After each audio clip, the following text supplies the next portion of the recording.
What's up, y'all? Happy Friday, and welcome back to another Friday Coffee Q&A, where I am answering a question from a real founder. So let's dive into it. This founder asks, what is included in the core foundation for a healthy business? I've been stagnant. I feel you, sis.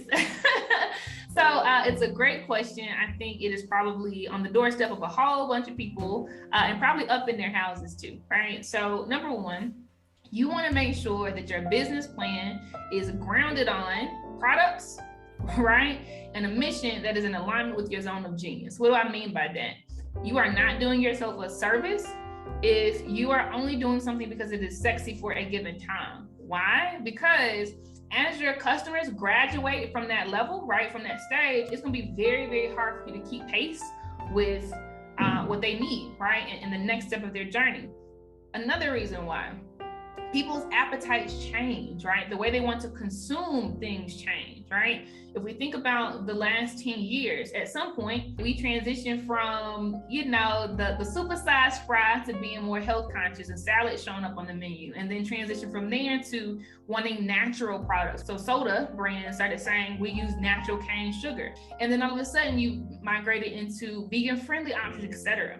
People who are not really engrossed, right, in understanding the different properties of foods, the different ways to do things in a cruelty-free fashion, in different ways of bringing farm to table so that things are as organic as possible, they will have a very, very hard time keeping pace, right? And you as a founder, right, you as the owner of a startup, you need to think about your business plan in the exact same way. Identify where your zone of genius is, so that as people's needs change, as their desires change, as the format for the way they want to consume information or consume certain products changes, you are able to keep pace. At one point, it was all about the VHS tape, right? And then we kept watching movies, but then we wanted DVDs. And then we kept watching movies, but we didn't want to get in the car to do it, right? So even the red box that was outside of the store wasn't enough. Right now, we're streaming video, right?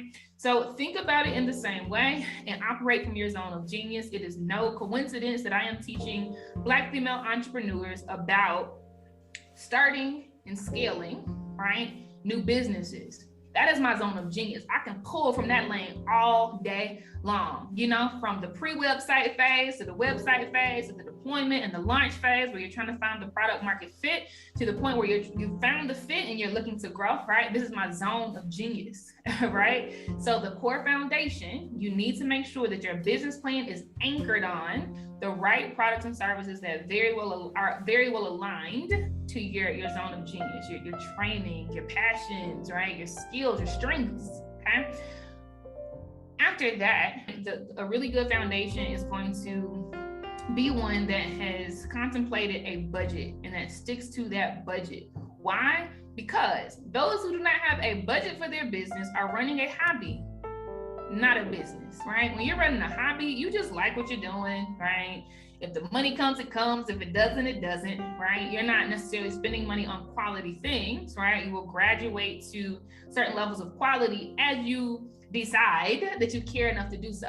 When you are running a business, you need to already know out of the gate what staffing is going to cost you, out of the gate what software is going to cost you, out of the gate what logo creation is going to cost you, out of the gate what it might cost you every year to run the website, right? If you are running a business, not a hobby, you need to have a very, very strong understanding of what the budget needs to look like so that you can generate enough sales, to cover that budget, okay? Another element of this foundation, again, very, very good question, is really thinking through automation and strategy. Automation and strategy. Why? Because you need to be able to work on your business as the founder and not just in your business, right? If you are operating in your zone of genius, then you need time to think through what is next. You need time to think through whose podcast you need to show up on and have time to, chit chat, right? And put your brand awareness out there. You cannot be the face of the brand, the visionary of the brand, the person who is evangelizing about the solutions you offer to the world and be 100% in the business all day. It just does not work. You have 24 hours in a day, 7 days a week, like everybody else on this earth. And via automation and strategy, you can work smarter and not harder. automation because there are tasks that a person never has to do. And whether the number of tasks increase from 100 to 1,000 in a given month, you're paying a certain amount per subscription, and that does not move, right? And it's done with accuracy every single time, right? Because when we do things with our hands, it's prone for human error. Not the case via automation. The strategy piece, because as the visionary, you might have a great idea, right? But you are really wanting to deploy strategy so that you move with efficiency, so that you do the things that are proven to really get you the results that you want. And so you have a way of scorecarding or scoring yourself on the effectiveness of said strategy, right? So I'll give an example. Some people want to sell more t-shirts. Cool, love it, like it, good. And they're like, okay, bet, well, I'm gonna run some ads. Okay, cool, right? But that is not enough, because it's like, what does the ad look like? You know, what does the ad say? What are the colors in the ad? You know, what is your goal? Is it newsletter signups? Is it purchases on the spot, right? Is it signing up for the swag where they get a free t-shirt and then maybe later they'll buy more, right? The strategy piece is crucial, especially for you as the founder, the visionary, because you define what the culture feels like, right? You define what the experience looks like, right? And you need strategy to lay that out so that people understand internally and externally, end to end, what the goal is. And there are many pieces of the foundation, but I'll say the last very, very critical piece for you would be strategic networking. Strategic networking. If you are doing it all, you are doing it wrong. That is a Blaze philosophy. I live by that myself. I instill that and reinforce that and remind that too.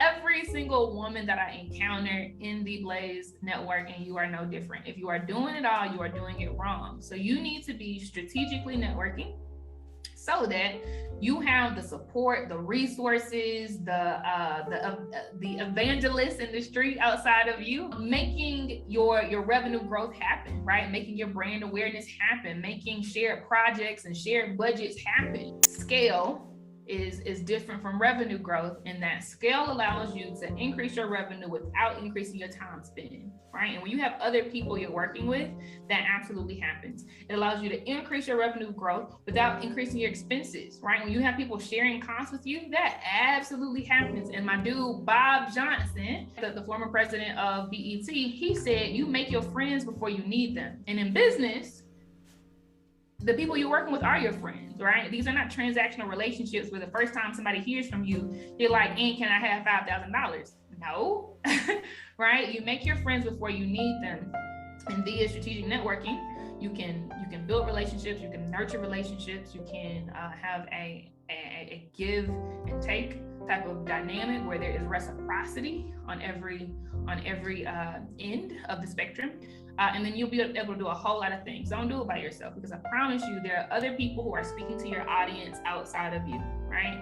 Folks who want to sell Band-Aids for people of color, right? There are other people speaking to their target customers besides them. Who are they? They are clinics. They are nurses, they are hospitals, they are public health organizations, they are physical therapists, the list goes on, right? You form relationships with the people who are also facing your folk, right? So that you do more with less input. Input meaning your time spent and your financial sacrifice. And then down the road, right, who knows what those relationships can turn into.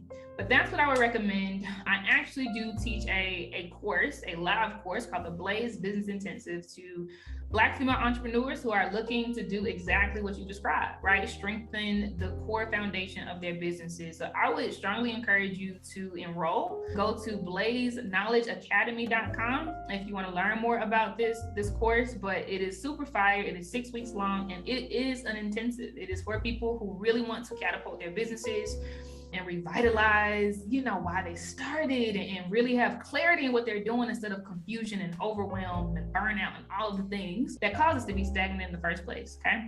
So I'd love to see anybody who needs help with this very same thing in the Blaze Business Intensive. Go check it out. We cover the identification of your most profitable skills. We cover the business plan. We cover budgeting. We cover strategy and automation. We cover cash flow projections, and we cover strategic networking. So pull up. Some of y'all, I'll see you on the other side. Thank you.